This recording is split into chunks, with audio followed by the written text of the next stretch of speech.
Hello, I hope you're all doing well. I have just received this. This is the Lofi-12 XT from Sonicware, which is like a mix of two other machines that I've already reviewed on this channel. It is like the Lofi-12 from their Live On series, which was a 4-track sampler and a groove box with a 12-bit mode. And it now has the form of the sample track, which has more tracks, more options, is more transportable, and is a bit more of everything. So today we'll see a bit how it works. My goal here is not to make a complete exhaustive tutorial of all the functions, but rather to show you quickly the best features to make music with it, so you can start creating new patterns right away. So let's make it quick, let's go.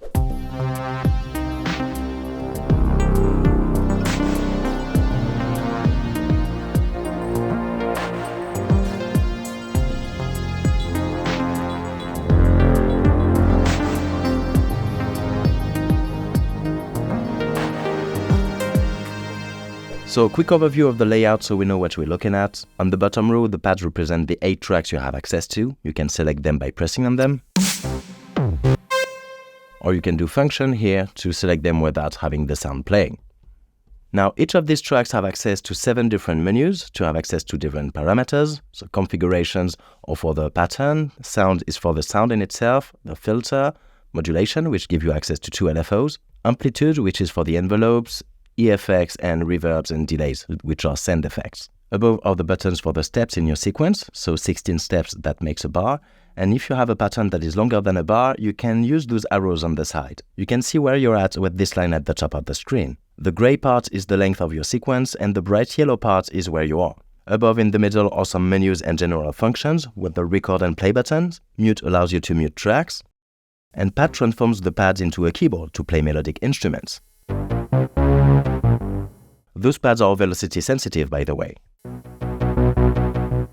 And as you can see, those buttons have secondary modes that you can use with the function button here. And finally, those ABCD knobs are probably the most important. You can turn them, you can click on them, and their function will change depending on what's on the screen. So their functions will always be written somewhere on the screen. Just like those two buttons here, their functions will change, and it will always be shown at the bottom of the screen here. Like for example, if I press the mix here to see all my tracks, I can select the track I want with the pads and then use A to change the level, B for the panoramic, C for the delay send, and D for the reverb send. And if I press this button, I can access the master effects that I can switch between filter and compressor with A, activate or deactivate with B, and change other settings with C and D. For the rest of the menus, you can use the arrows to navigate and use OK and clear to validate or cancel, or you can use the value knob that you can also click to validate. By default, when you're not in a menu, clicking it will open the tempo options with the swing, metronome, and pre-count for the recording. So now that we know how to navigate things, we're almost ready to record our first loop. But first, I'd like to show you how projects, songs, and patterns are managed so you can see where we're heading. So to load a project, it's function and project here, then do select new. Here you can see all the 256 projects with many of them empty so you can create your own. And let's load the first one, for example. Then in each project you can create several patterns that you can see by pressing the pattern button here. You can select them with the arrows or with the step buttons, and the pads at the buttons are different pages. And if you load them while they are playing, it will wait until the end of the pattern to play the next one, except if you do function plus OK to play it right away.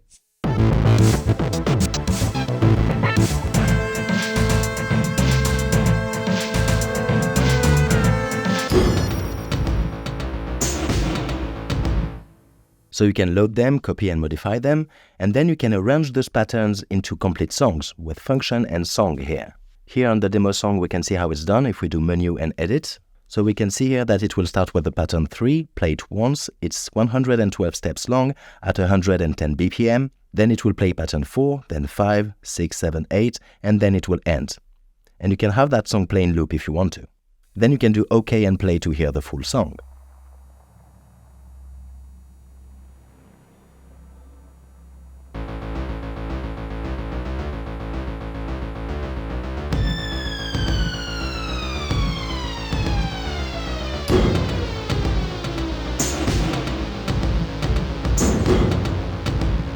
So I wanted to show you that just so you can see how you can use those patterns to make the structure of a song. So now let's record our first pattern. So first things first, let's load a new project with function and project, select new, and I'll select a new one. So let's start by adding a kick, so I'll select the first track, and now I need to load samples to it. So for that I'll click on A here, and there we have a list of all the samples. Right now is everything at the same place, but if you look at the bottom of the screen, you can see a lot of different tags there, and you can select them with the pads. So there I'll select only the bass drum, BD. You can also exclude some tags if you hold the left arrow here, so you can exclude some of those, but for now I'll just select the bass drum. Then you can navigate with down and up, and you can hear the samples with the left and right arrows here. I'll try this one with OK, I will tick it and search for other ones. Maybe this one. Maybe this one. I'll try this. So once you have made your selection here, you can press load with this button. And this will load those samples into the sample slots of your project. Like each project has 256 slots that you can use. That means that you can load up to 256 samples for one project. And you can see those sample slots if you do function and projects, and then go to sample slot here. And these are all the samples I loaded. And from there you can delete some if you want to. That's where you can manage the slots. But 256 is plenty, just to show you how it works. So now that I've loaded those kicks, I can select the one I want with the A knob. So let's record something with it. First I'll set up the tempo. Yeah, something like maybe 90. So from there you have 3 ways to input some notes in your sequence. You can do step recording, direct recording, and live recording. For step recording, you press the record button without the sequence playing. From there you can tap on which step you want to have your kick. For direct recording, you don't even need to have this recording button activated. You just hold the step button and input the note you want there.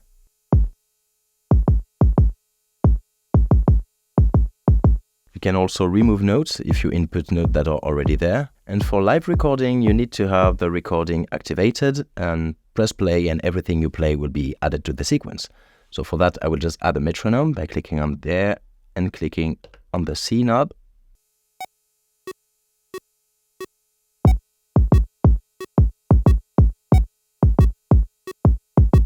Don't need the metronome anymore. So now let's add some hats. So same process, I select a new track, get some samples using the hi-hat tag, load the samples, select one, and then we can record a sequence. Now to record the hats, I want to use the D-pad here. Because on each arrow of the D-pad you have an automatic ratchet functionality. If you hold the right arrow, notes you play will be repeated every 8th note. The down arrow will be 16th notes.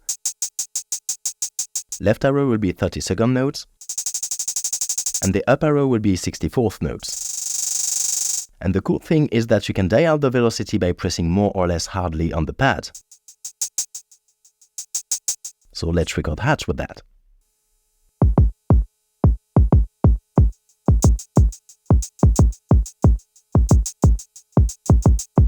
Now to add variations to those hats, it would be cool to have a longer loop. So I could go to configure here and change the length of the loop. But then the extra bars would be empty. But what's cool is that if you extend the length of the loop while pressing function, this will copy the first bar into the other ones. So now if I go to other bars, there is something in there. And now let's add some more rolls.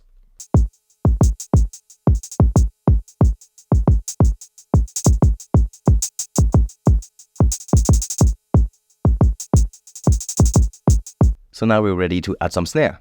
Now to add a snare, we could do the same process on the third track, select a snare and record a pattern. So we would have one track for the kick, one track for the hats, and one track for the snare. But I want to show you something to play several sounds on a single track, so you can save up tracks for other things.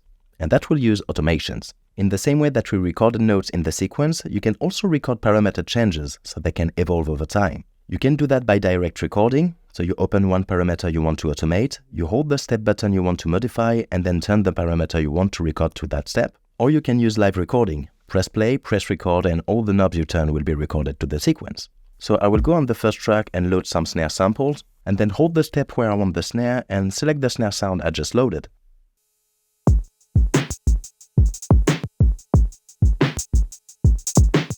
So now on the steps, red means there is a note, yellow means there is a note and an automation, and orange would mean that there is only automations.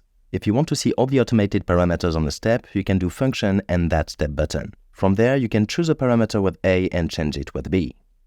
Now let's go for our first melodic instruments. Let's make a bass. So same process, select a track, select some sounds, and get ready to record. So in the sound tab, let's press this button to access the voice settings. That's where you can set it to polyphonic, which gives you access to an arpeggiator. or you can set it to monophonic, which gives you access to some glide and a legato option with this right button, or you can set it to slice, which is to slice a sample into different parts. Actually, let's see how that works. So let's go to slice with this button, and there you can move the cursor with A and click on it to add some markers, and then each pad would play one of these slices. If you move to a marker, you can move it with the B knob, or remove it with the clear button. You also have an automatic mode with this left button. You can set the sensitivity with the A knob, and then press the A knob to slice it automatically. But for now, let's roll back and put that to mono with some glide and legato. And now to play it melodically, I will use this pad button to transform the pads into a keyboard layout. And this keyboard layout gives you some more settings. You can choose the type of scale you want with the A knob and the root note with the B knob. So let's play in E minor, for example. The root note will be displayed in purple on the keyboard, and you can move around with these left and right arrows to play lower or higher.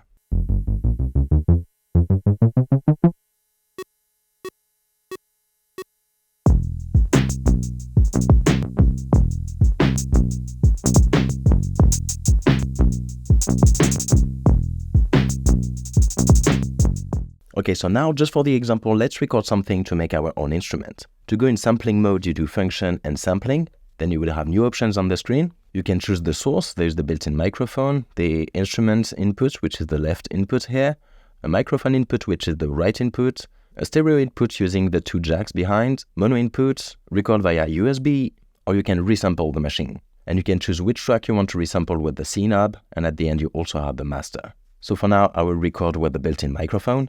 You can set up the auto recording with the value knob, so it will start recording as soon as the volume reaches this threshold here that you can select. But I won't use that now, I will just normalize the recording here. I will record in 24 kHz sample rate, select the track where I want to record, that will be track 4, and then you can either press the recording button to start recording, or just hold the pad to record while you hold it, and when you release it, that will stop the recording.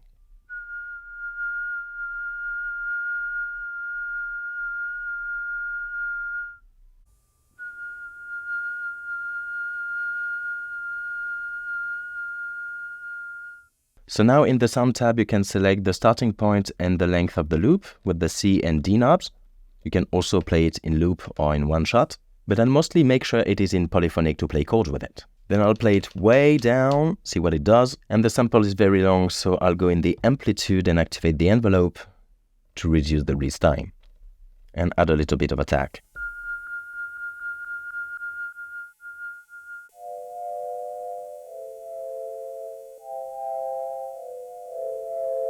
I think that would be pretty with some reverb, so I'll go in the reverb tab here and add a little bit of send reverb. And in the mixer, make sure that the track 4 is sent to that reverb as well.